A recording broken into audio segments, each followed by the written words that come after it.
Mirë se vini në kanalin ton, mos harroni të bëni subscribe dhe të klikoni si përzieles për të marrë njoftimet më të reja. Faleminderit! Këto 5 shenjat tregojnë se zemra juaj po kalon arrest kardiak. Shkoni urgjent tek mjeku. Një stër simptoma shqiptaraprin arrestit kardiak që mund të nënkuptoj se pacienti është në një gjendje potencialisht fatale. Studiuesit I kanë përcjellë njerëzit që përjetuan arrest kardiak jashtë spitalit. Pacientët u regjistruan në regjistrin danez të arrestit kardiak midis viteve 2016 dhe 2018. Një në 10 prej tyre kishte thirrur një ambulancë deri në 24 orë para se të përjetonte një arrest kardiak. Simptomat më të zakonshme janë problemet me frymëmarrjen, konfuzioni, të fikt, dhimbje gjoksi dhe gjithashtu zbehje. Mosha mesatare e pacientëve ishte 74 vjeç, ndërsa 59.9% ishin meshkuj. Problemet me frymëmarrjen kishin më shumë gjasa që t'i paraprinin arrestit kardiak se sa dhimbja e gjoksit. Për shkak se dispnea, vështirësi në frymëmarrje, është gjithashtu një shenjë e gjendjeve të tjera mjekësore. Shpresojmë që gjetjet tona do të nxisin kërkime të mëtejshme për të ndihmuar dispečerët e ndihmës së shpejtë të dallojnë midis simptomave të gjendjes dhe problemeve të tjera shëndetësore. Arresti kardiak, I njohur gjithashtu si arrest kardiopulmonar, ndodh kur zemra juaj papritur ndalon të pompuari gjakun drejt organizmin. Personi me arrest kardiak humb vetëdijën ndërsa frymëmarrja është e parregullt. Kur ndodh arresti kardiak nuk ka kohë për të humbur, është një urgjencë kërcënuese për jetën dhe telefonimi I shërbimeve emergjente është jetik. Arresti kardiak është humbja e menjëhershme e funksionimit të zemrës, frymëmarrjes dhe gjithashtu vetëdijes. Kjo gjendje zakonisht rezulton nga një problem në sistemin elektrik të zemrës I cili prish veprimin e pompimit të zemrës dhe ndalon rrjedhjen e gjakut në trupin tuaj.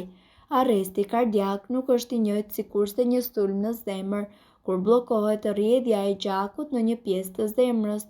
Sidoqoftë, një sulm në zemër ndonjëherë mundet që të shkaktojë një shqetësim elektrik që çon në arrest kardiak. Nëse nuk trajtohet menjëherë, arresti kardiak mundet që të çojë deri në vdekje. Mbijetesa është e mundur me një kujdes të shpejtë dhe të dur mjekësor.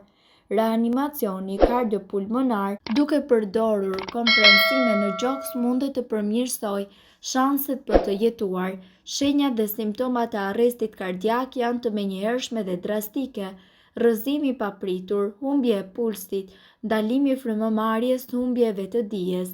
Ndonjëherë disa shenja dhe simptoma ndodhin para shfaqjes së arrestit kardiak, siç janë gjendje shtrënguese në gjoks, frymëzënie, dobësi, rrahje të shpejta të zemrës dhe gjithashtu arresti kardiak ndonjëherë mundet që të ndodhë edhe pa shenja paralajmëruese.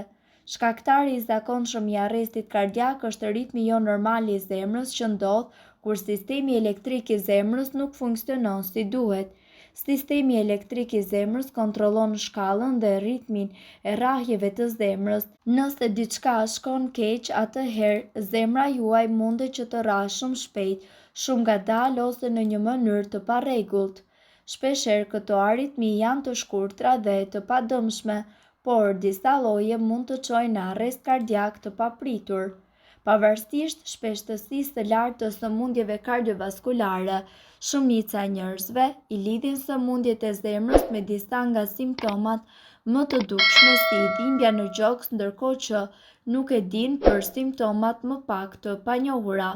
Kur uji qëndron në këmbë në termat mjekësor quhet edem periferik, njihet më lehtë nga fakti se pas të veshjes së çorapeve, shenjat e prerjes mbeten në kyçin e këmbës dhe paralajmërojnë se edema, domethënë ëndja, mundet që të jetë një dështim e funksioneve të zemrës në momentin kur zemra juaj nuk pompon gjak ashtu siç duhet.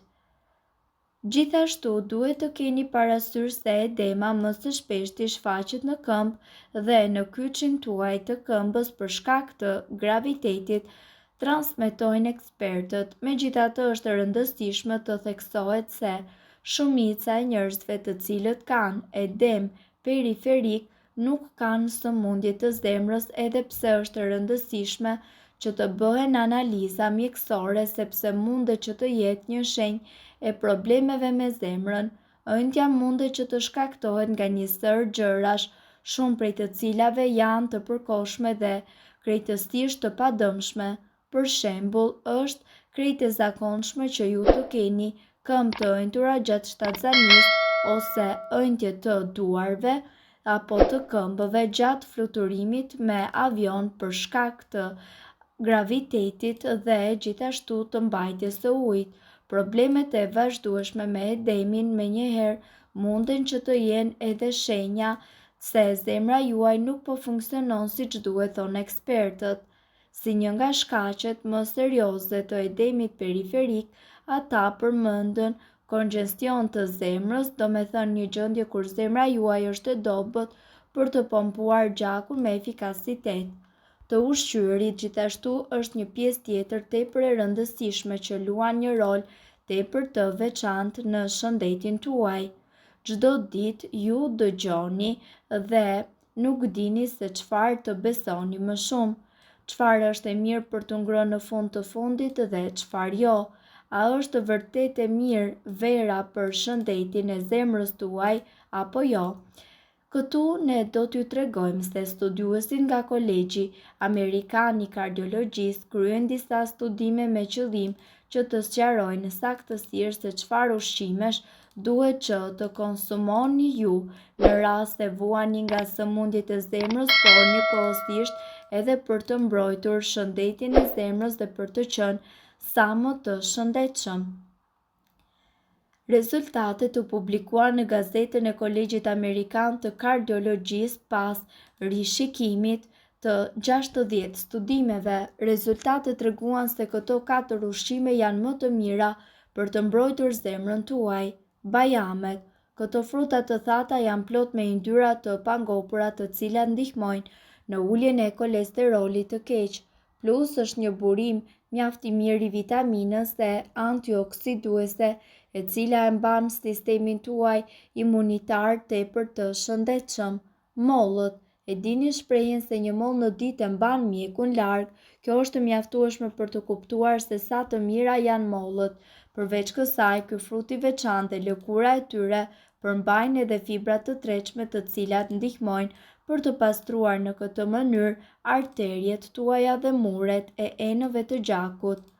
Boronica. Këto fruta të vogla blu kanë një antioksidant i cili mundet të stimulojë qelizat e mëlçisë për të shpërbërë yndyrën dhe kolesterolin e keq në gjak.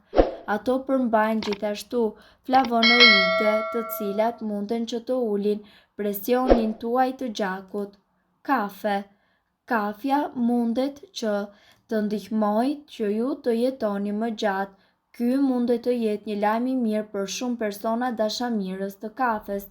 Studiuesit të zbuluan se pirja e kafes shoqërohej me një rrezik të ulët të vdekshmërisë dhe pa rrezik të problemeve të zemrës, si hipertensioni ose aritmit.